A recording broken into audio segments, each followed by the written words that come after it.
Hello and welcome to the Holy Fool podcast. Holy Fool is a nonprofit organization based in Denver, Colorado, devoted to supporting working musicians, especially those young and emerging working musicians who are not yet financially self-sufficient. We are really excited because today on the Holy Fool podcast, we have our buddy Arthur, who otherwise known as Phoneswithchords. Arthur is weird to say an old friend in the DIY space, even though that's been, 3-4 years or whatever. But in the internet, that feels like an eternity, you know? So welcome, Arthur. We're so glad that you're here. Thanks for being here, man. Yeah, so excited to be here.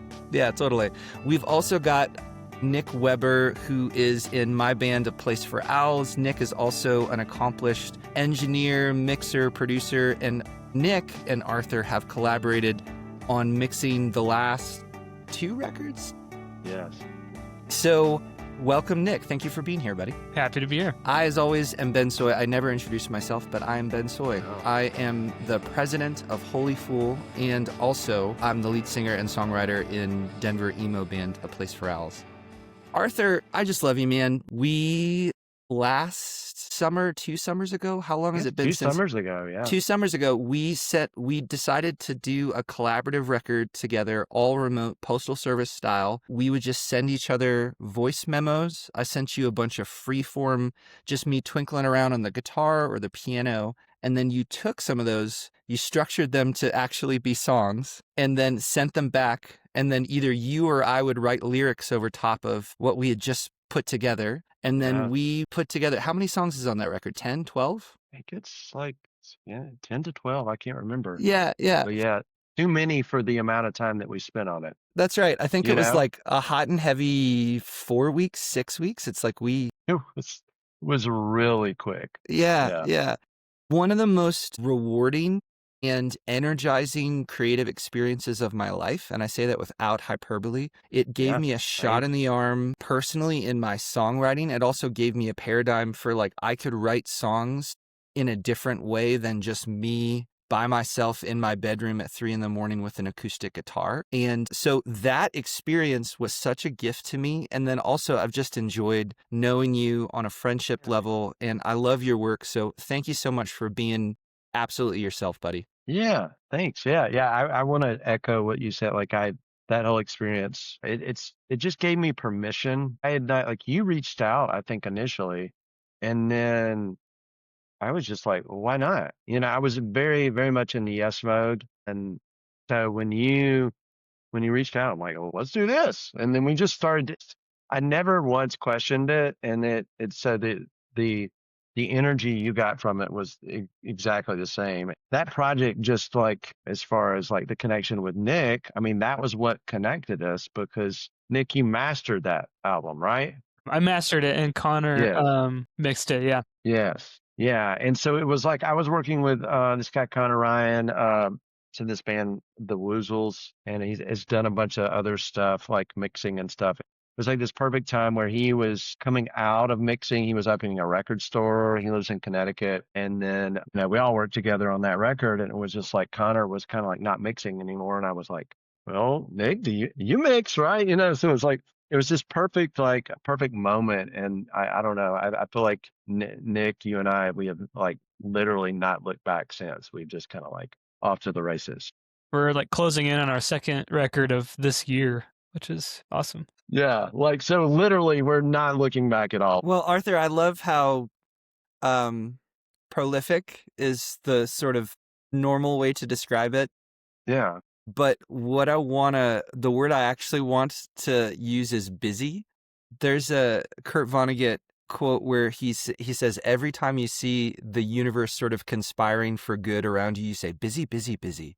You're making yourself busy, busy, busy with good work and making beautiful songs that are about moments in your life that really matter to you. And so it's music that makes me reflective about my own life. And I just love that, man. So I want to ask, how would you describe your songs to somebody who's never heard your music before? I kind of start from the inside and kind of work outward. To me, genre and stuff like that is kind of on the outer circle. So like in the kind of core of I think what I do is just I feel like it's very heartfelt, genuine songwriting coming straight out of my life. Even if I'm framing it within like a fictional story, I feel like it's coming from just the kind of soil of my own life. And then as you go outward, I feel like when you start talking about like actual sounds and stuff, it's just kind of like taking like natural elements and putting them alongside synthetic or electronic kind of elements. So I feel like it's kind of like I feel like Phones as a project is like bringing those two together because I use a lot of acoustic guitar, but then I use a lot of like little synths and all kinds of stuff that people tell you that don't do that. And then I just end up running like a clarinet through a distortion pedal or some shit like that, you know. So I feel like it's constantly like this marriage of like natural like tones and then like I guess synthetic or just like computer electronic tones. I wanted this project to not be like, okay, this is folk or this is rock. I just didn't I just wanted to be a mishmash and really based on the record, whatever I'm working on. I mean, that's kind of its own sound. I mean, I think by this time, most people, if you've been following Phones, you're like, all right, well, I guess he's just going to do whatever the hell he wants to do. Right. And that's kind of where I'm at. So, yeah, it feels more natural to me. Before I fought that for years, especially like growing up, like I live outside of Nashville. And so they don't like that. Like you find the lane and stick to it. I Yeah. mean, I don't know. I vowed with Phones, I wanted just to follow the whims that I hadn't followed previously. This is a question that I like to ask often, and Hmm. I've never gotten a good answer for it. So if you feel like you don't have a good answer for it, then you Okay. are in good company. But Awesome. why do you write songs? Because I can't not. I think that's a good answer. I literally can't. I can't not do it. So if that's a reason, maybe that's more of the impulse. I don't know. But I've tried several years ago, like went through a divorce and just really hard time of my life. And I tried to not write. I tried to put it up. I tried to not sit on the couch and like come up with little riffs or like and it was just like a compulsion, I guess. Like I just really like it's kind of to me, I've in my mind, it feels very like an addictive trait, you know, like I'm really glad that this is guitar and not like math or something because like like I mean my wife is like she will like we're watching something and like I'm just over there like laying around like and she just used to it and it doesn't bother her, which is wonderful, but like I have to do it. Hmm. And so I've stopped questioning it. I Hmm. used to ask that question to myself a lot. Why has this stuck around?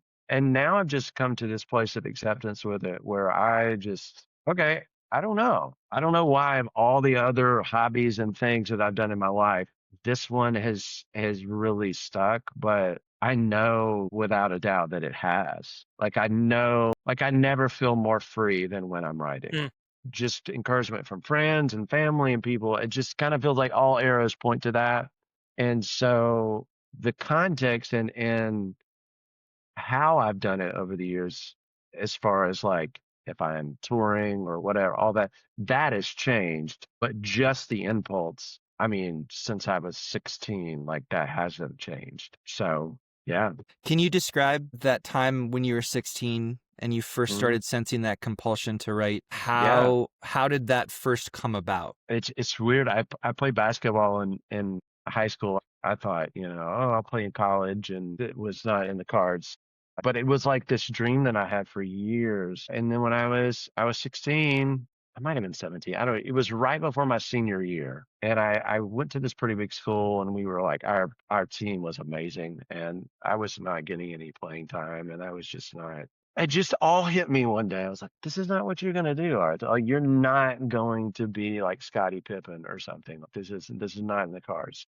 The only other thing that I'd ever been really interested in was I was like, I would love to play guitar. And I don't come from a musical family. So I asked my mom, I was like, will you get me a guitar? And so she drove me to this we have the town I grew up in is like this little kind of square, and they have a bunch of pawn shops. And she drove me to one of those pawn shops, and I got this guitar, like $50. The absolute worst guitar that anyone has ever learned on. I might as well have just had just like a broom and like one of the string, like a mop string or something. Like, it was just so bad. The action was horrible, but I remember getting that guitar, going up to my room, shutting the door. I had no concept of even what chords were or anything. And I just remember just like starting to pluck the strings and hearing it. And I'm no lie, like I was like, I want to make up something. I want to like, truly like I, I, I had a very, very short period of time where I learned other people's songs. I just was like, I really want to like make some. I didn't know what it was. I eventually realized that these things were called songs because I didn't really grow up listening to a lot of music. I was just like zoned in on sports. And but yeah, I remember that moment. And then I proceeded to drive my brother absolutely nuts because I was like every morning before school, I'm like banging shit out. And he's like, this sounds horrible. I mean, I'm just like, I don't even know what I'm playing, but I'm just like trying to figure this out. And then I remember I learned Wonderwall. And it was the first time my brother's like, he's not one to give you compliments at all. Like if you get a compliment from him, it's like amazing. And so I remember learning that part to the opening to Wonderwall, and he was like, "That actually sounds like the song." Like he was like taken aback that, oh, whoa, that sounds like the radio. And I was like, okay, maybe I'm onto something. But it was like literally Wonderwall and like I don't know, Layla and Sweet Home Alabama were like the three songs I learned. And then I was like, screw this. I want to figure out something on my own. Yeah. So, yeah. Wonderwall was also my first. No like, way. Yeah, yeah, yeah. That's great. Yeah. Those chord shapes in the G, like, Yes. for whatever reason, it made sense to me. Yeah. Like trying to play, an A major chord was like the hardest thing in the world for me or whatever. Yeah. But like just playing that weird E minor for Wonderwall, and it also like those notes together unlocked something in me that I was like, oh, this is good. I know. Yeah. So how did you did you have a guitar teacher or did you get a book? How did you learn chords? I have not. I'm so roundabout. Like this is very much a pattern. I think Nick has seen it in the way that we've worked because I'll send him files and like, well, how did you get it to do the sound? What is this? And I'm like, I'm just like I don't even remember shit doing in Logic. What's that? You're like, I don't even remember doing that. I don't know. It's been a pattern in my life where I feel like I stumble into things and the blindness to how things are done is actually my strength. And so I just kind of like, I remember I learned that Wonderwall song but I was doing like the G sus or whatever. I had my pinky over my ring finger and it was in this weird way. And I remember playing it.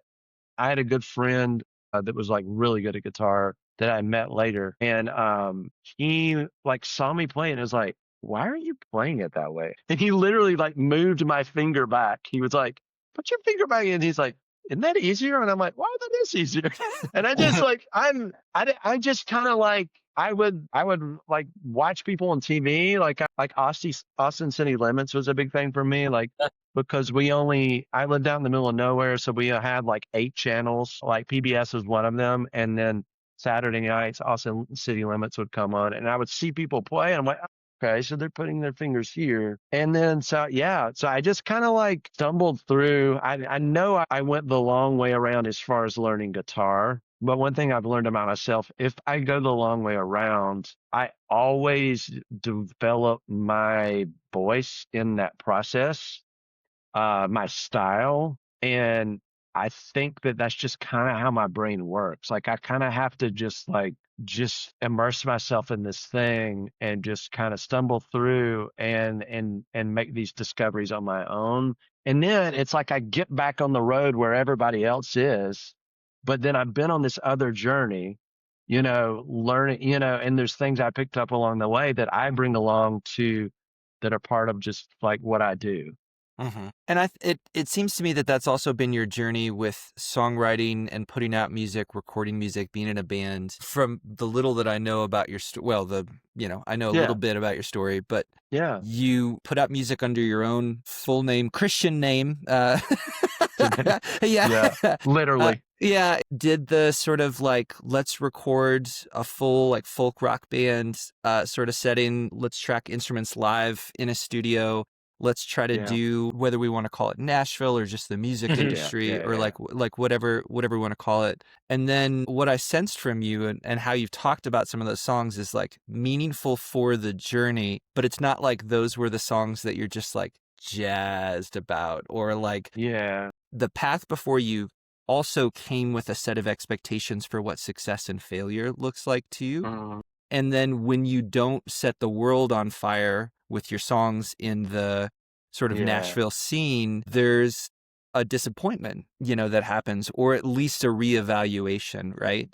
So talk to me a little bit about your experience of trying to put songs away and then sort of reclaiming them with this Phones with Chords project. Yeah. I think so back to me, like I learned to write by listening, obviously, to lots of different artists and observing what they did, and also just kind of like making a lot of mistakes on my own. But then I think one of the things I'm good at is I'm able to like kind of like stumble through things, but then go, oh, but this one thing is really great. So I'm going to put that in my tool bag and we're going to keep going.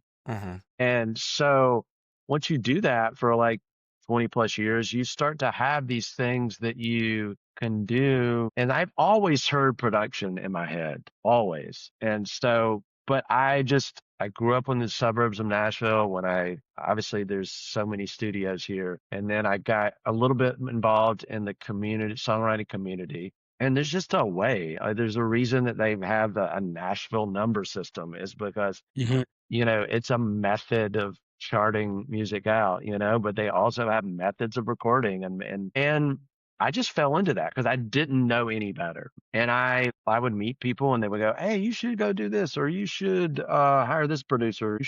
I was just like, okay, yeah, all right. So what I got in the habit of doing is that I would get the songs just like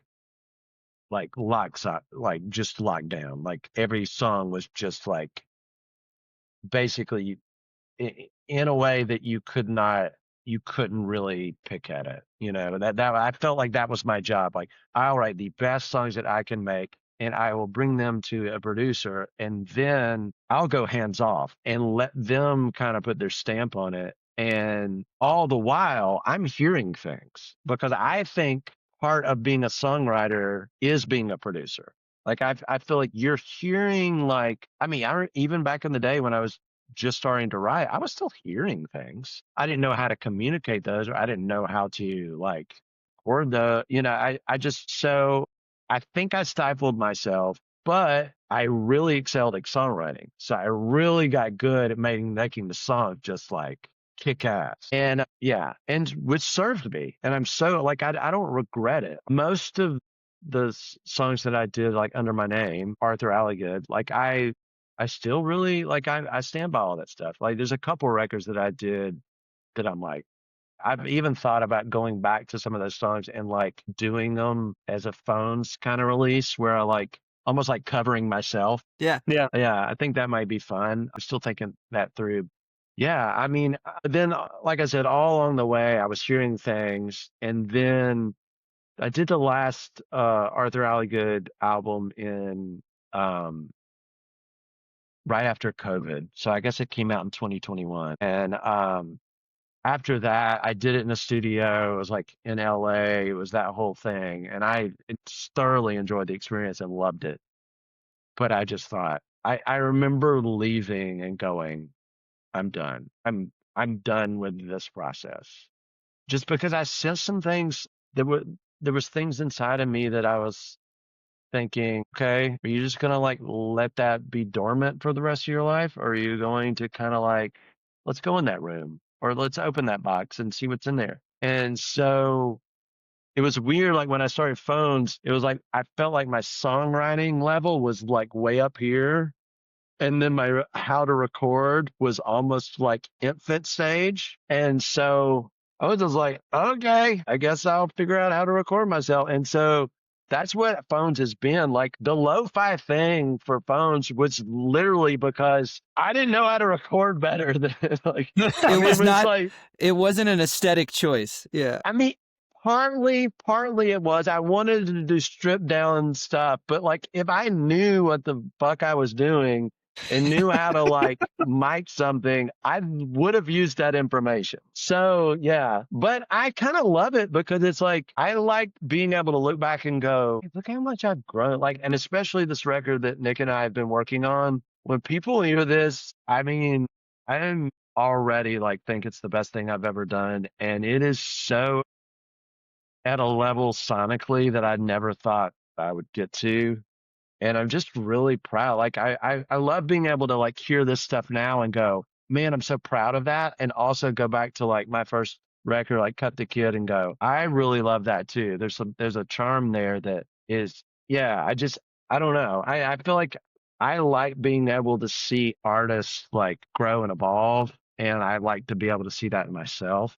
There's also a matter of preference, and I love a Yeah. discography where there's an artist or a band that are taking big swings with every record. I mean, I think about Me Without You and their discography a lot, where they did like a children's songs folk record in the middle of their discography just because they wanted to, because that felt the most pressing and urgent and exciting for them to do, right? It's showing people that you actually know from real life your music is always sort of a vulnerable and dangerous thing.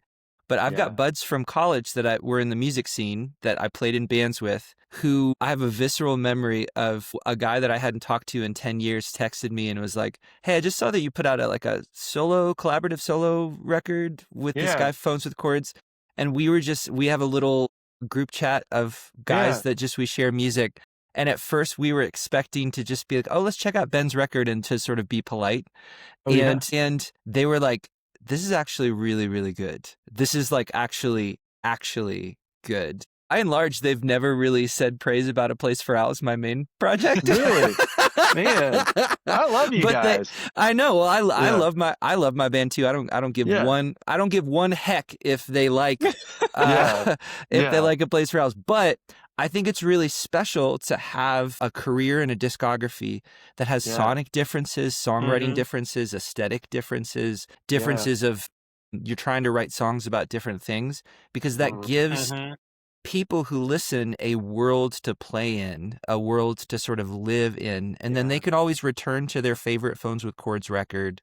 Yeah. And I feel too, like, especially with this record that we're finishing up now, like I feel the Arthur Alligood and Phones with Chords thing starting to kind of come together.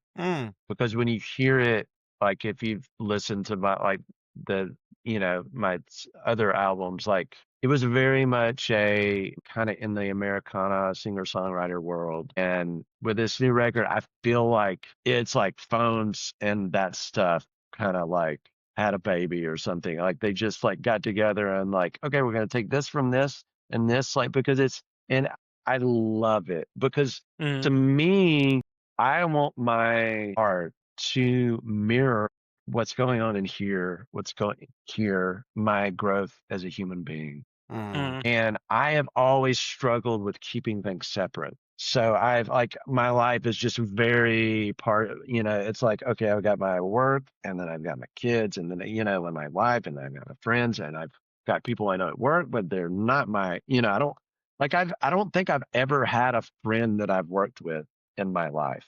I work with people, and then I have my friends, and they don't come to my workplace. Like it's just like everything's like portioned out, and I've kind of longed to have something in my life that just feels like it's this unifying thing where it's Yeah. bringing together parts of myself, and Mm. it really, because I've done you can't, like, this record is very connected to my work in therapy that I've done in the last couple of years. So at this point, it's all the same thing. Mm. Like, songwriting is my life. My relationship with my kids might as well be songwriting. Relationship with my wife is art as well. I don't look at them and go, okay, well, this is songwriting. Like, it just all feels like it's this one big thing, this movement toward like betterment. Mm. Mm. So yeah. That's beautiful. Something that's come up in just a few episodes we've done in identity as creative is, I think, often a loaded thing.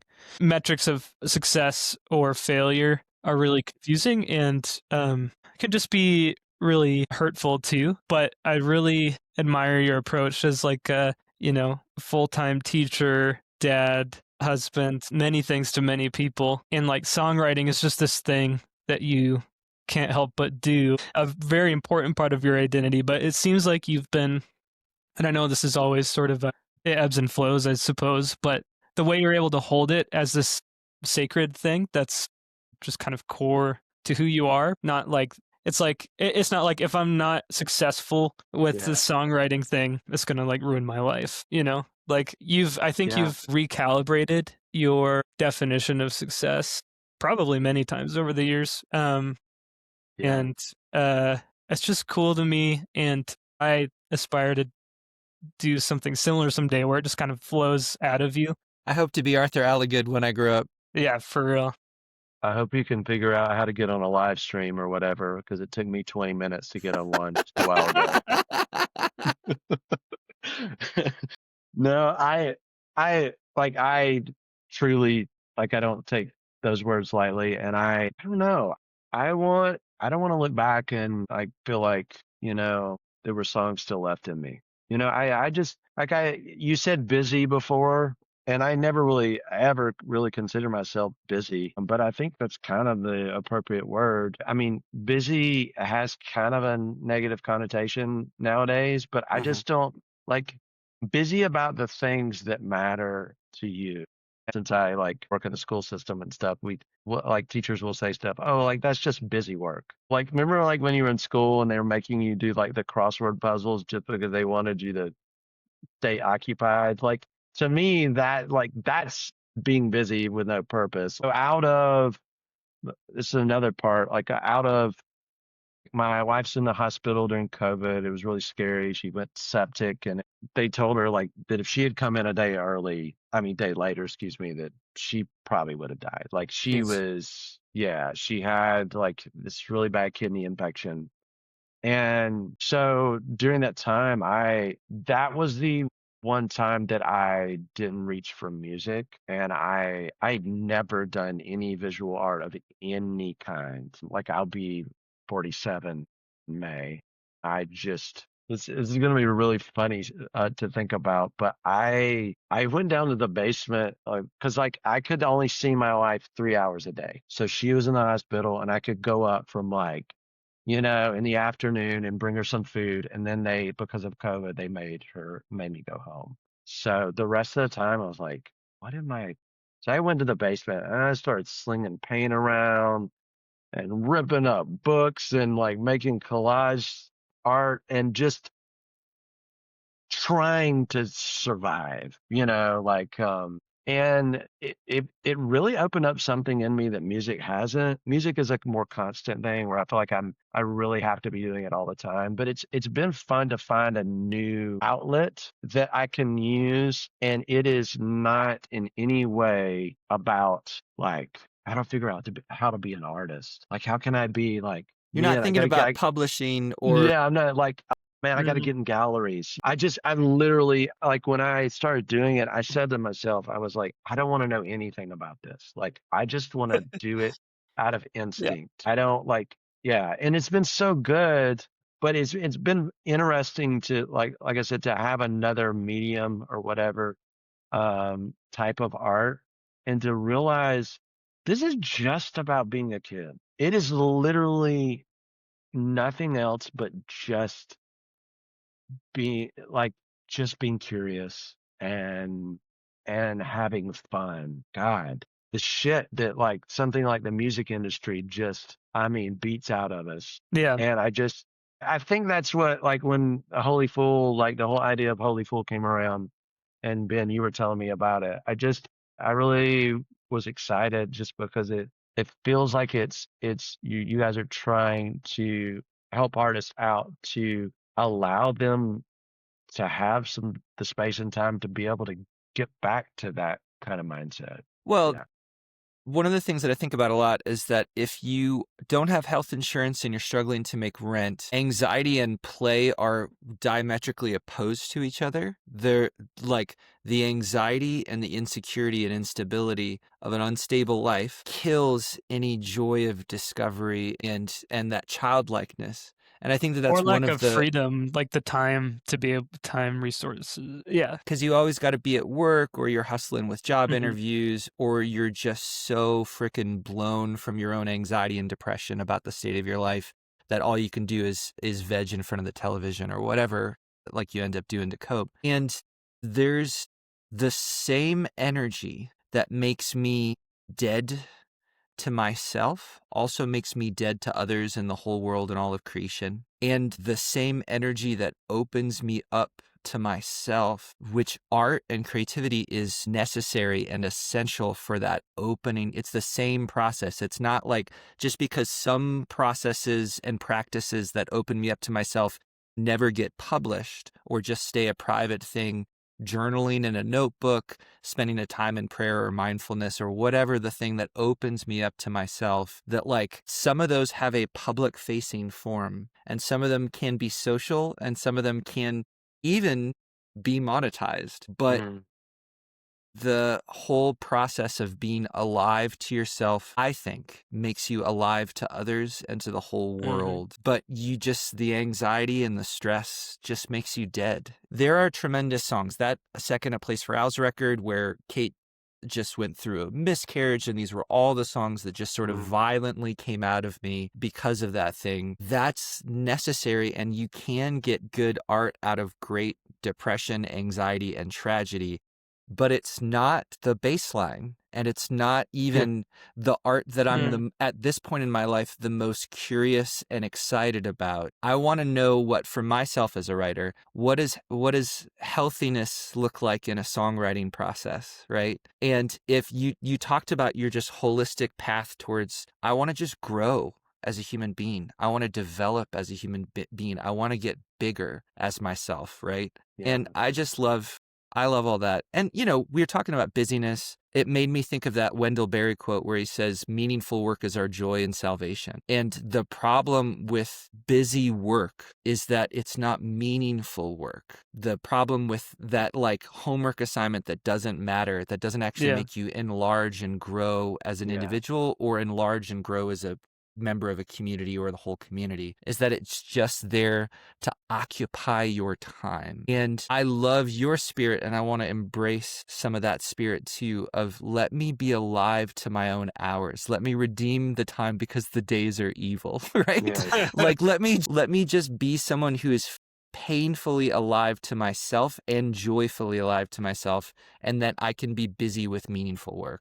So I want to talk a little bit about your process of being a solo artist that loves collaborating with people. My sense is that you do a lot sort of mad genius in your little laboratory on your laptop or whatever, but then because you are a novice on so many things and a joyful learner on so many things, it's also helpful for at least for me, where I've willfully not learned anything about engineering or recording in a technical way.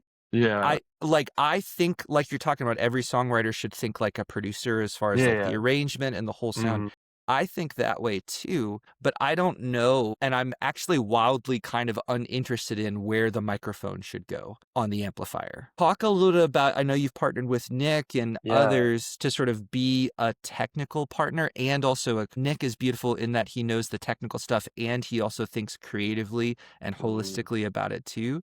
But just tell me a little bit about your own process with, I work solo, but then I also really like partnering and collaborating. Yeah, I've seen the pattern where I like journeying through an album with one other human being. Not that I wouldn't work with multiple people. Nick and I feel like there's even though we've never been in the same room, I've never been in the same room with you guys.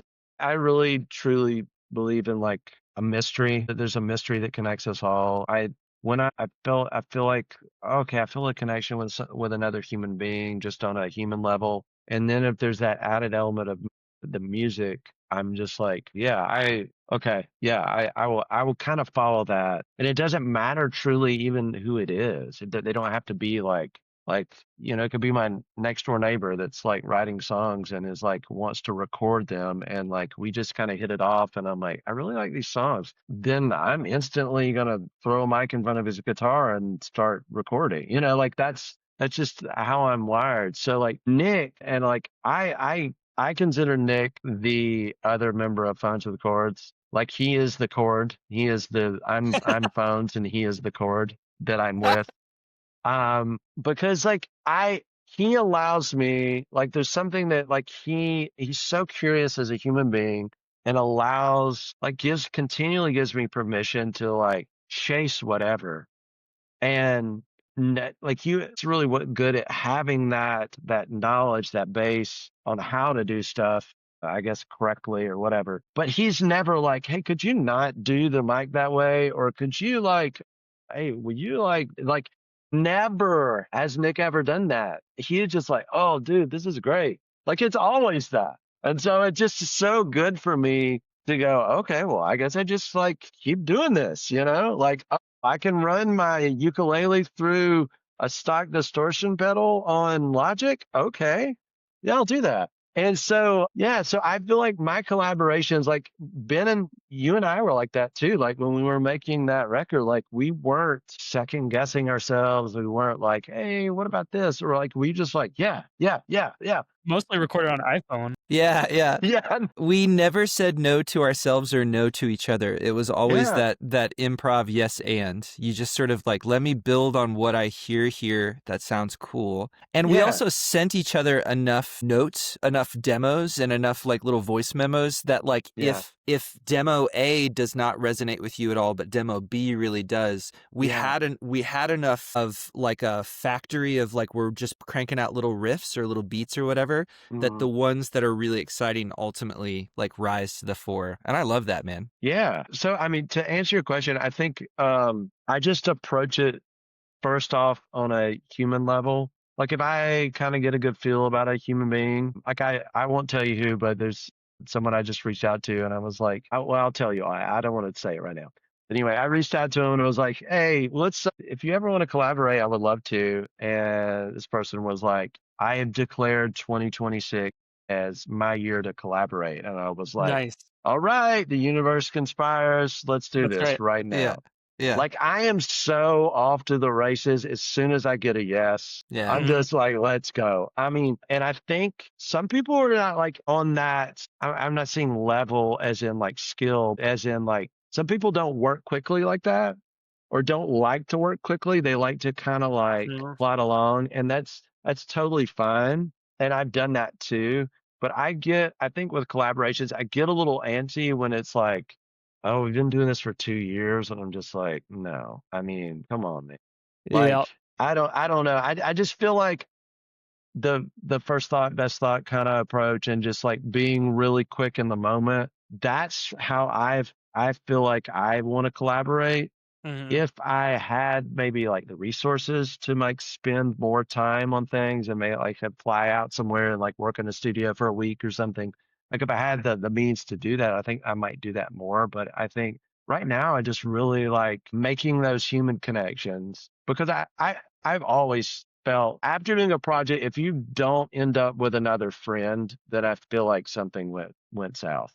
And maybe there are exceptions where you just don't gel, but you still push through. Like I hear about these records from the 70s where the band just hated the producer and they fought like Fleetwood Mac and stuff. And I'm like, okay, I guess like that works, but I'm not doing that.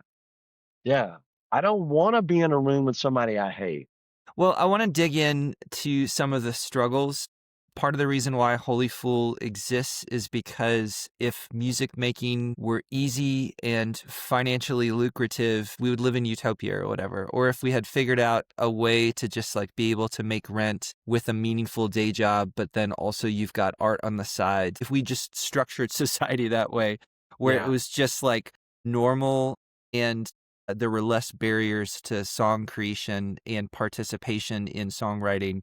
Think about all the songs that could get written that could be life-changing for you or me. There's also this amateur mindset versus professional mindset, and one of the things that there's a prayer that there's a prayer book that I really like called Every Moment Holy, and it just takes like you're making coffee, here's a little liturgy for just like to be really present with the act, and it helps imbue meaning into mundane stuff.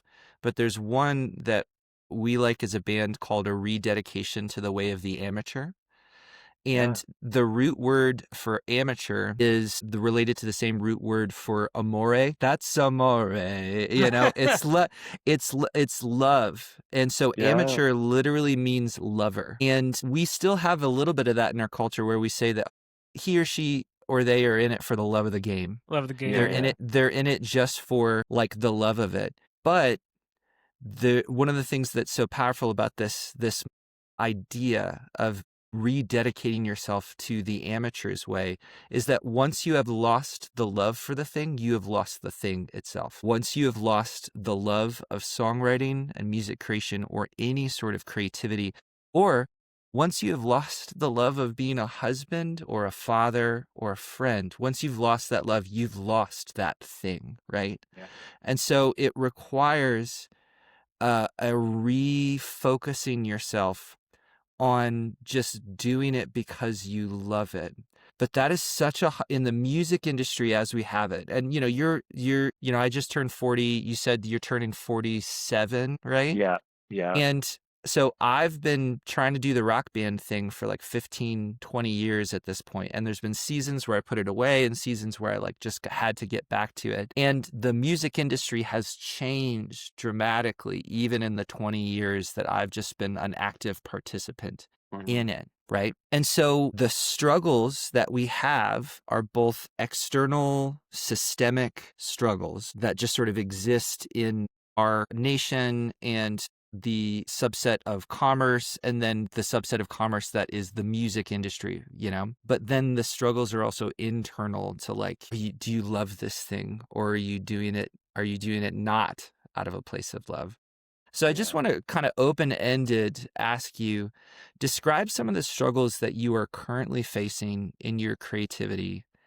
And how could others, whether it's a fan community that also like we want to get fans and music makers to be closer to each other, not further away, right? We want that to feel more like a community that you belong to, of reciprocity and mutuality. So what struggles you're facing, and then how could a community of friends, fans, other artists like help you in some of those struggles? My struggle is really not like getting up and like, can I write a song? Like it's not that. It's more of the external stuff of like, I do struggle with sometimes going like, is anybody going to listen to this? Or I guess I'll make 25 more tapes, like not that I'm happy with doing that. I just sometimes kind of feel like that what I get from the industry is just like, you're not good enough. Not in my skill level, but in like, you're not doing it right.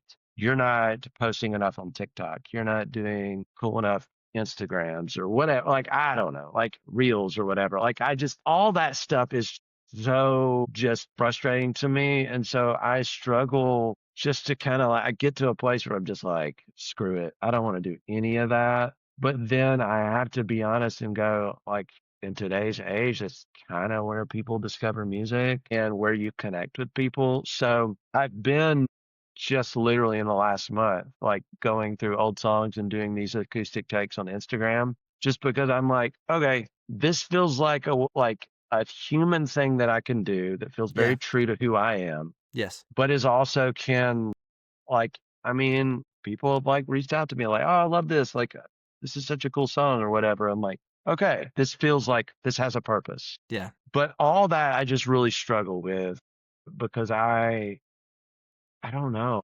I mean, to be honest, I don't want to do any of it, you know? Like I feel like I could just live in a studio and just make stuff and be really fine. But I've just recently, I've kind of like, okay, and maybe it's a rebellion against AI and all the stuff going on in that world where there's really nothing more human than a person or a group of people playing music for other people in a live space. Yeah. Like you don't get more human than that. Mm-hmm. And so I'm realizing, like I saw My Morning Jacket with my buddies back in literally the best concert I think maybe I've ever seen in my life. Yeah. And if you've ever seen them, it is like joy. Yeah. It is the most joyous. I've never seen fans like this. No one's pushing, no one's being a dick. It is just like everyone is there. There's smiles, like people are like hugging each other. And I'm like, what is this like? It honestly reminded me of the best moments growing up in church Yeah. where we were all just kind of there and it was this beautiful moment and we just like, aren't you glad we're here? You know, and it really messed with my head because I've not played, I'll take that back. I played last night at this songwriter, like private songwriter, like showcase thing. And for the What? first time since I had not played since before COVID, I think. Mm-hmm. Wow. It was really refreshing and really good. And so I feel like these messages I'm kind of picking up from the universe, it's like, okay, maybe what would it look like for you to do that in a way that feels true to who you are now and also kind of offer up yourself because I feel like music is this gift, you know, and why not like give that gift in the most human way, Yes. you know? So that's kind of where I'm at. Like, I would love, like I just saw Ireland, there's this initiative in Ireland. Have you seen this? Yeah. Where they're giving like it's like what, $1,000 a month to artists. And it just is like okay, you're an artist. Okay, you get this a month just to support them doing what they're doing. And I just thought that would be nice. I was just like, okay, yeah, that would free me up in a lot of ways to be just kind of like, okay, I can be that kid again and make stuff. Yeah. So when I read that, the cynical part of me was like, the United States could never. We would never. Yeah. Never. Yeah. We would never. No, like the amount of shit that you've got to do every week on unemployment. Yes. Yeah. Can you imagine what you would have to do to verify yourself as an artist in America? Well, and Nick and I have talked about this a lot, that there's so much stuff that we make that feels essential to our culture and how we make art that feels so debasing and embarrassing and humiliating. And there's like, you said this phrase a little bit ago of like giving yourself over to the possibility of hope that I could make art in a way that didn't like debase me or like make me feel like less than other human beings, right? Yeah. And and you know, we get that sideways too, where we sometimes have a narrative in our culture that the artist and the creative is this holy, sacred, like somebody who just is above us, a special kind of person that we all sort of, there's a little bit of that stan culture, celebrity, you know, Taylor Swift or whatever, Anointed, where we sort of we just worship at their feet, or we think that the artist and the musician is so disposable and it's Oliver Twist. Please, sir, can I have some streaming income? You know, like there's, please, sir, can I have some streaming income? Oh, 03, man, give it to me.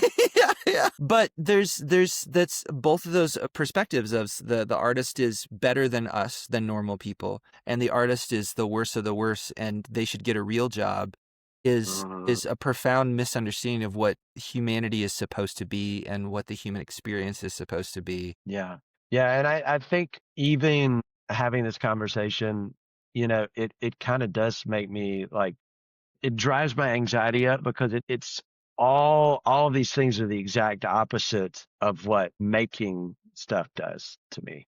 It's the exact all the external stuff just drives it essentially just makes me want to quit, okay, I'll just hole up in my room here and make stuff, and I'm trying to find that balance where, because I don't know, I've been thinking about like maybe what would it look like, because I have a lot of freedom like in the summers when I'm off, and my kids are like, my oldest is in college now, my kids are like, this next year will be my twins, it'll be their senior year. So I feel like I'm going towards this moment where it's not all hands on deck with my kids, and my brain is starting to entertain, well, what would it look like if you did what you used to do?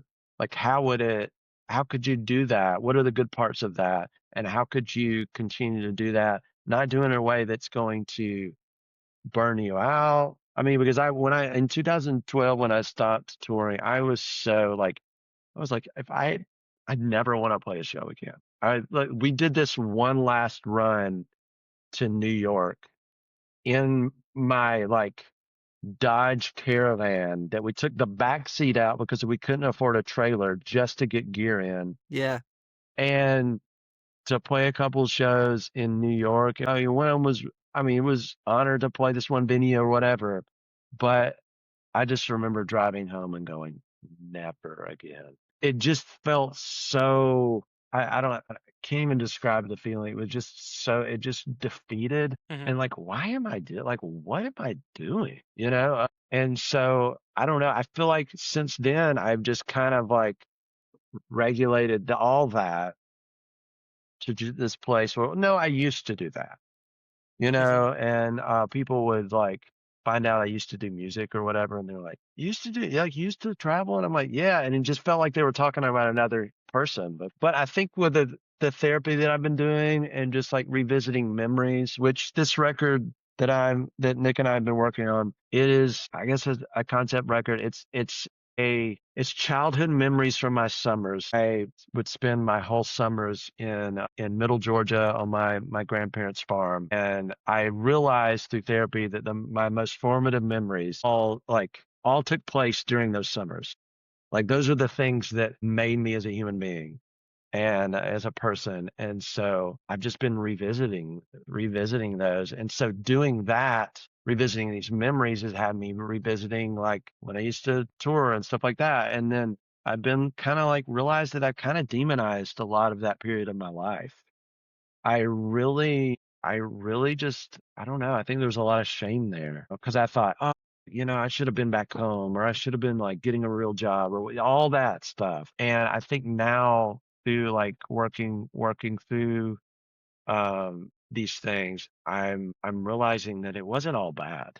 There were great things about that, and I think I had something to offer um in the live setting. But I think it's taken me this long to kind of piece through it all, and I don't know, I feel like I've been at the table and it's a bunch of stuff, and I'm like, all right, yeah, I think I can truly throw this part away.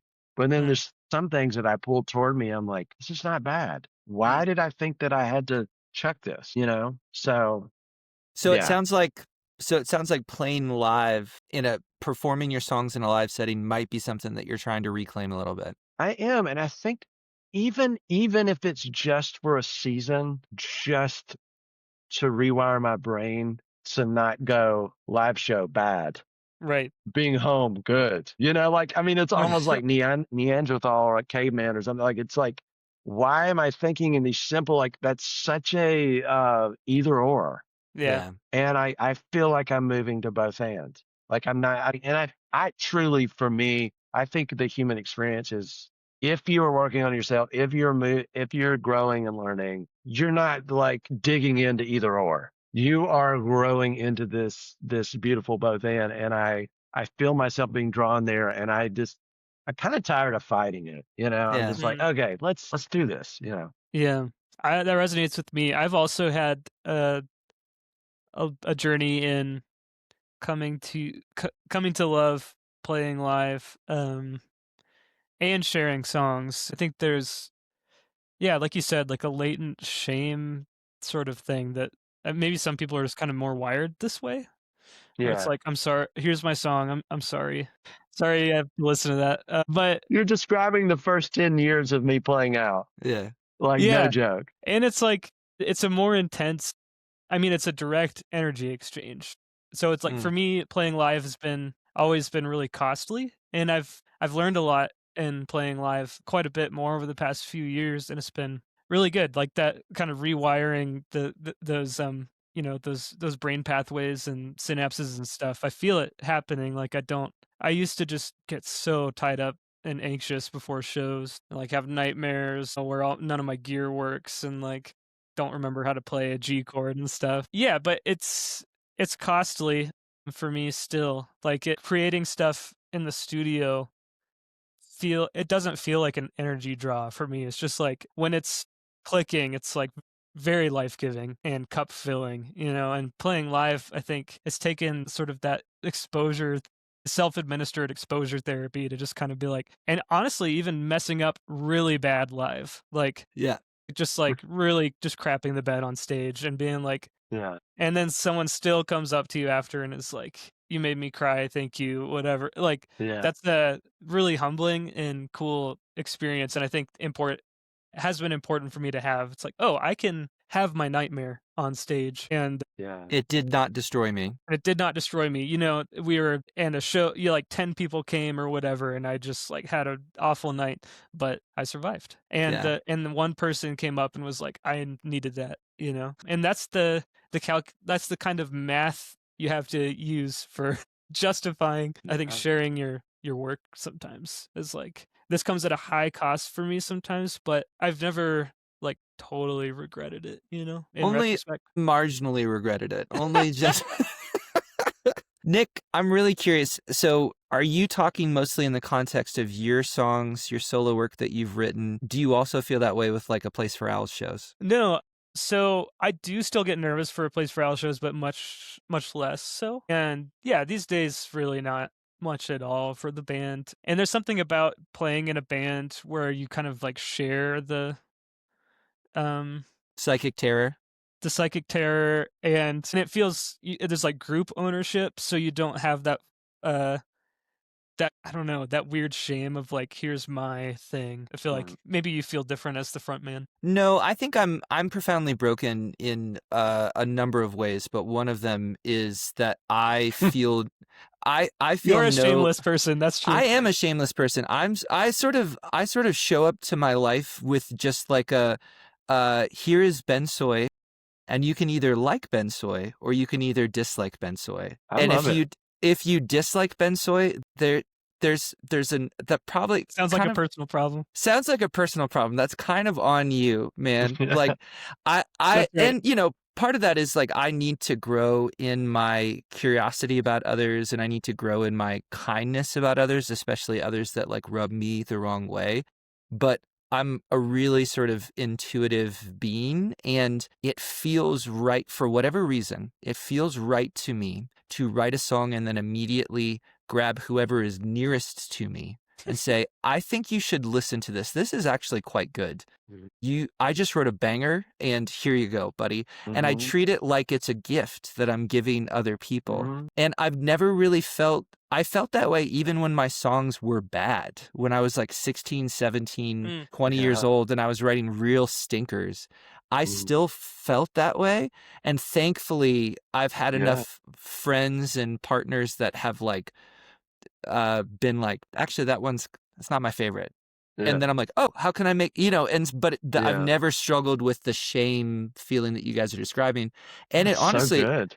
Yeah, but it honestly kind of, I think that I'm an abnormal sort of representation. I don't think that the way that I am wired is the norm in people who write songs or record songs. And so I think it's really important to talk about what we're talking about and also work through one of the things that I sensed with Nick Weber songs that I think maybe, and you can correct me if this is wrong, but I think maybe helped you, Nick, is that the rest of the A Place for Owls band was just like, no, we want to book a Nick Weber show. We like your songs so much. We want to be your backing band. And we almost kind of twisted your arm into some of those first couple Nick Weber shows. I don't know if that was your experience, but like that definitely, I sensed some of that feeling of hesitation. I was like, no, but what if we did it, man? I really want to do it. What if we did it? Yeah, I think it was what I would call loving, friendly pressure, and where it's like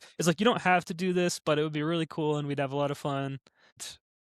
Yeah, it was really helpful. It's good for me to have that kind of pressure, I think, as a pretty introverted person. Mhm. And a pretty neurotic person, generally speaking. I'm getting better, but yeah, it's really, I need that sort of third party feedback and encouragement, I think, sometimes. So yeah, and play again, like playing with the band versus or just more people than me, is Mhm. really helpful to not just be the sole target, on stage is. And I've gotten better with that too, but there is, yeah, it's like that. It's like you're the only one bearing this burden, Yeah. yeah, it's just different to be not the only one on stage. Be like we're making something together, But I think like I have gotten better at playing solo and kind of getting out of my head a bit, and it's really mostly just been repetition. And yeah, sort of just like I've gotten better at acknowledging negative feelings and being like, hello anxiety, you're happening because my body is trying to protect me, and that's okay. But you're wrong in this case.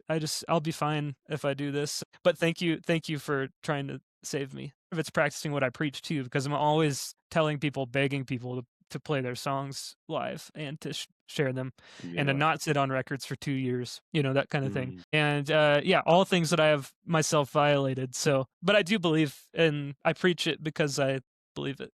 Arthur, I want to put a little bit of that, even from afar, from Denver to the suburbs of Nashville. Yeah. I want to put some of that positive pressure on you, that I would be really curious to see what Phones with Chords songs would sound like in a live setting, whether that's you solo with an acoustic guitar, or maybe you figure out a way to do some bleeps and bloops live Mhm.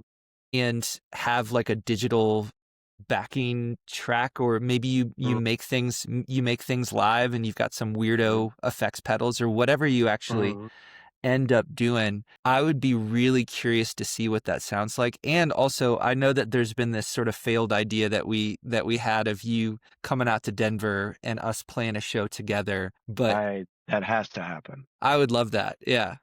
I think as I think about it now, because when I stopped touring, I was doing mostly house shows, but they were like, there was just like really good house shows where it's like really well attended, like the pay was great. I feel like I ended in that regard, like in the best place that I was, because I just had a little network of people. So I would really love to get back into playing that kind of space. I think I do really well at that. And I just saw this guy, a songwriter from Alabama. His name's Abe Partridge. He's a really interesting character. Like he sounds kind of like, I don't know. It's like Tom Yeah. Waits. It's like Tom Waits meets Lucinda meets I don't know, like Steve Earle. Like it's just all these different people like in that kind of Americana world. But I stumbled upon him and I went to see him play here in Nashville at this place called the Bluebird Cafe, which is like this legendary,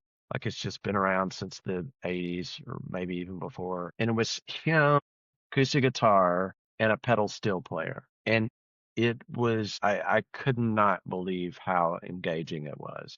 He was just telling stories, and his songs are like really just really, really funny. And he would just really, I don't know.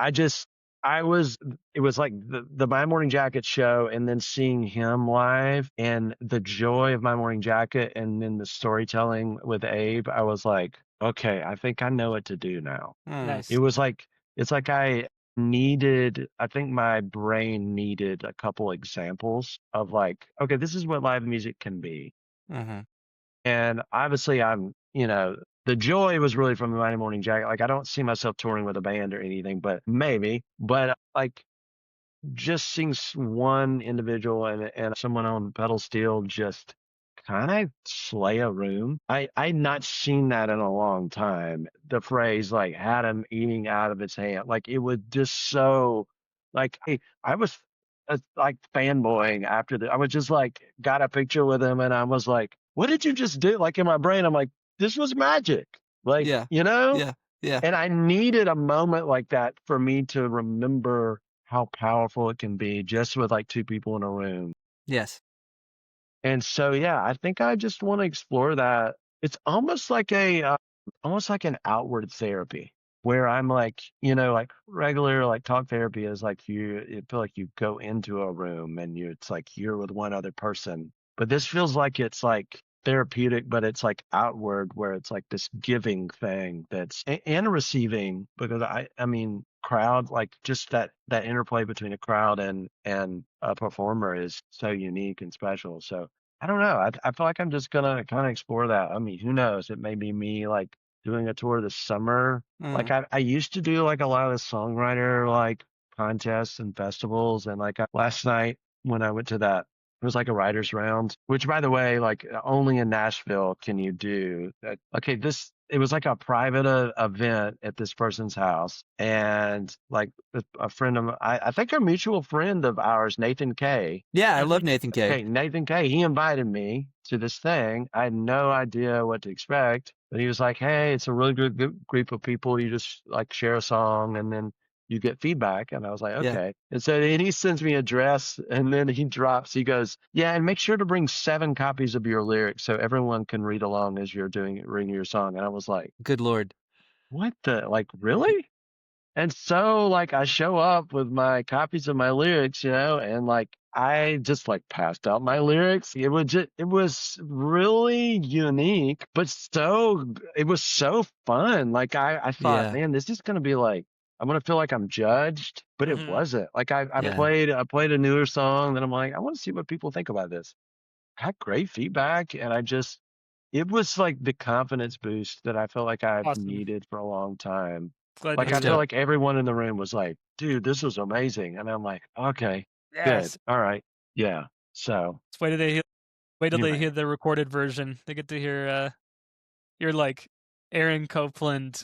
It's Well, amazing. okay. So the song that I was going to play, I was going to tell you, Nick, that I ended up Are you like, diving in? I need more time to figure this out. Like, this whole record that we've been working on, like, I've got to go away to a cabin and figure out how to do this with me and a guitar, because it's like, I have to rethink, because it's so like the album's so like grand. So I ended up just doing, I think I'd send you another song, but it's like more stripped down, and like, I just wanted to do like a return to being a songwriter. Like, for the longest time, I have not written with just a guitar. It's been like loops, or it's been synth, or I'll start in those places. And I feel like a return to like actually holding a guitar in my room when I was like 16 and got that guitar. I feel like that's a really Yeah. holy thing that goes on there that I want to revisit, because I don't know. There's something beautiful about it.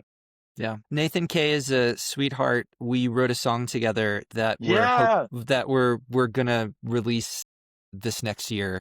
I sent it to Arthur. It sounded great. Yeah, I was like, and he's such a sweetheart. I really enjoyed getting to know, and that he didn't know that I was local. So the way that we realized that we were local is that he posted some kind of like photo from a Sufjan show that was like back in like during the Illinois tour, and I was at that show. Yeah. And he posted about it, and I sent him a message like, wait, were you there? Yeah. Nice. And he was like, yeah, I was there. And I was like, wait, where do you live? Yeah. And he was like, Nashville. And I'm like, of course you do.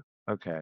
I was like, you That want to is meet at awesome. Waffle House? Let's go to Waffle House. Well, Arthur, this has been such a joyful experience for me, just catching up and talking about some of this stuff. Is there anything that you would like to promote? What have you got coming up in your creative world over the next few months, and what would you like to highlight? Yeah. So it's just Nick and I are finishing this this album, I feel like this is like a marker for the Phones catalog. Like I feel like it's not that it's all been leading up to this, but it's like I feel like when it comes out, it'll be like, okay, well, all right, where are we going now? So I'm really excited about it. I'm being very strategic. Like it's the most autobiographical thing I've ever done. It is, I mean, I've never cried more recording songs in my life than these. I've listened to mixes that Nick have sent, like there's probably songs that I've listened 50 times and I will still like return to them and I'm like, okay, it still takes me there. Like I just really feel really proud of this record. It has some things from my childhood that are essentially a gift to my family. There's a trip that I went on in the summer of '91 where we did this huge road trip with my family, and my dad was a journalist, so the paper he was working for made a deal with him that he could take a leave of absence, but while on this trip he had to write about it. So literally our vacation was like sometimes on the front page of the Nashville paper. Yeah. And we were like, me and my brother like standing in front of the Grand Canyon and all like, some of these songs are literally my life in the making and they feel so personal. So I'm really like Nick and I have like, I don't know. I feel like Nick is, I don't know, honestly, love you, brother. Like Me too, man. I feel like we're like been in the trenches and it's like some battle or something, and we're coming out and we're like, man, how do we do that? Like, Cool so process. I feel so encouraged by that. And like, so that'll come out like probably like like the whole album takes place in the summer. So it's going to come out in the summer. So it probably won't be out until July, but I really like, there's going to be like some like visual elements that I've never done. Like I went back to the farm, my grandparents' farm, and did a bunch of filming, but back to the pond where I learned to fish and all that kind of stuff. And so been planning to do like a little short film, nothing like super long or anything, but probably like a 10-12 minute like film to go with the record. Before this, like we did so much stuff. I did the record with you, Ben. I just felt like I was going and going. And I feel like this record is really, I just have heard a voice go, slow down. Yeah. Like really, this is one that you need to really labor over. That's good.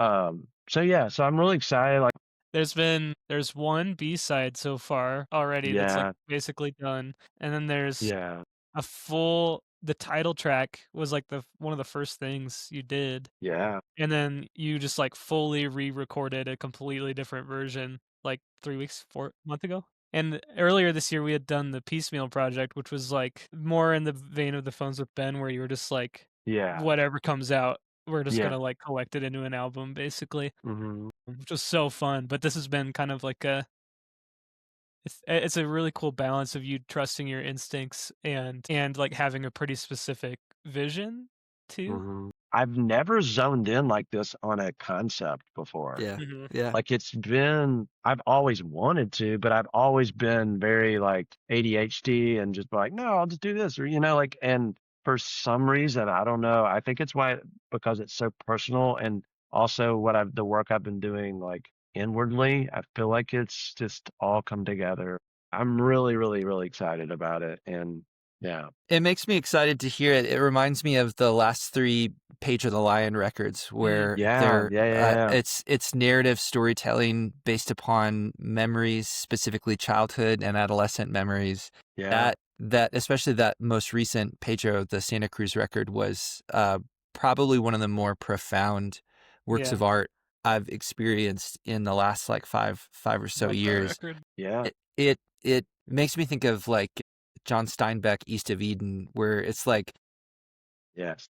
one of the most profound books of all time for me. And what was so special about it is that it was the integration of his family, ancestry, childhood memories, all mixed together into this narrative story that he was telling, but really slowing down, being descriptive, and kind of being the white whale that he worked on for years and years and years, like before it came out. So it's cool for me to hear you intuit I need, for certain sets of songs, there needs to be a lightness and a sort of F it, we ball sort of mindset of just like Yeah. whatever happens, Yeah. happens, and we just crank them out, and they're still meaningful and powerful and myself distilled. But then also, I just need to, the word that comes to mind is honor. I need to honor this subject matter with something that feels a little bit slower and a little bit more thoughtful. So I love both of those approaches, and I love intuiting which one for which song and which one for which album project you're right. Yeah, I think I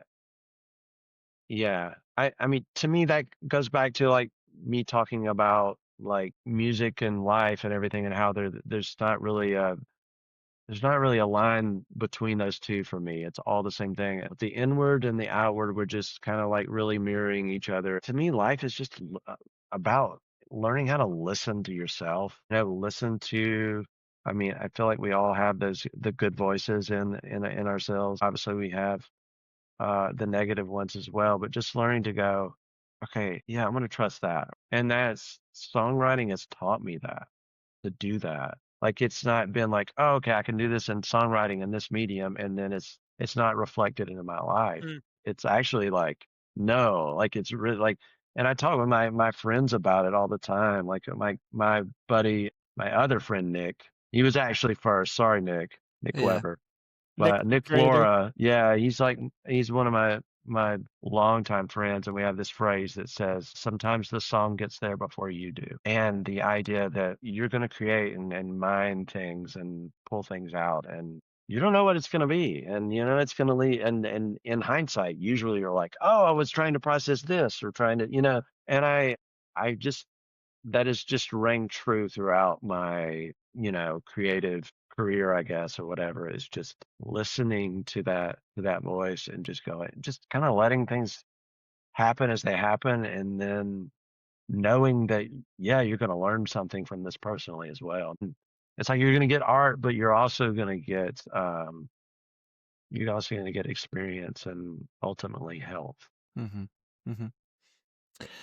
Well, that's beautiful. I'm going to sign us off and wrap us up. You have been listening to the Holy Fool podcast. Holy Fool is a community of artists and patrons in the Denver area who strive to hold all things in common. We especially want to rally together to support working musicians who struggle financially with tangible help, relational help, good advice. We also fundraise from our community of donors to be able to give out micro grants so that artists can buy new gear, defer the cost of recording, or whatever else comes up in life. We have been talking with our buddy Arthur from the project Phoneswithchords. We are so grateful for your presence and your friendship, Arthur. Thank you so much for joining this week, buddy. Love you. Yeah, love you too. Thanks for having me. Yeah, totally. Thank you to Nick Weber, my co-host. I appreciate you, buddy. Love you, bro. Love you too. All right, and I'm Ben Sooy, the host of the Holy Fool podcast. If you're interested in more of the work that Holy Fool does, check us out online at holyfoolco.com. Have a great one.